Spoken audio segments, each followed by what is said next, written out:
Сәлем достар, бүгін біз математика сабағында үй жұмысын істейміз. 49-шы бет, 5-ші есеп. 49-шы бет, 5-ші есебі. Ал кеттік. Мына жақта біз бірінші жақсаның ішін орындап аламыз. 1000-нан 300-ді алғанда 700, 700-ден 60-ды алғанда 640.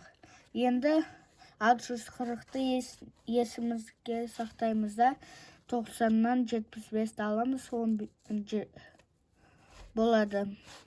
Мына жақта 15. 15. Сіздің 8-ден 3-ді алғанда 5.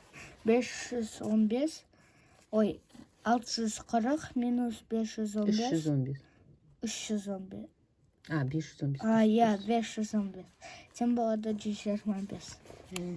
Келесі есеп. 900 минус 738. 900-ден 700-ді алсақ 200. 200-ден 30-ды алсақ болады 170. 170-ден 8-ді алғанда 162. Сосын мына жақта болады Екінші жақшаны.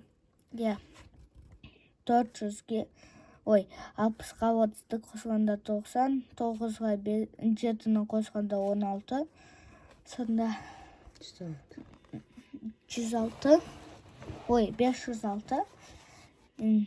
Сосын біз 506-ға 162-ні қосамыз, тем болады 668. Келесі есеп. Бірінші жақшаның ішін орындалады. 5 минус 5 болады 0. 9 минус 4, 5. Сосын 4-тен 6 алынбайды. 6-дан 4-ті аламыз. Болады 2. Мына жақта 2 қалады. Сосын мына жақта 50 болады. 50-ден 2-ні алғанда болады 48.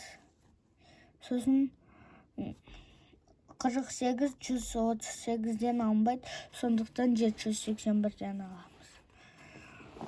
40-ті алғанда мына жақта 741.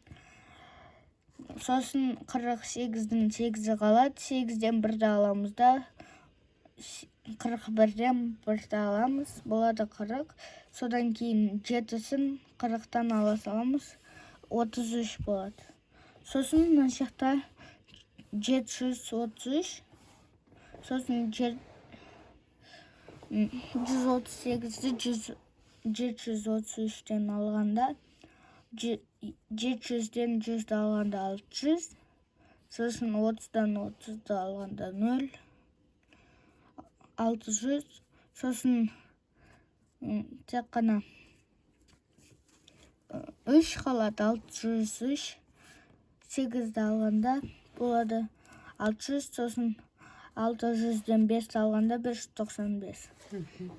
Соңғы есеп. Жақшаның іші 180 болады.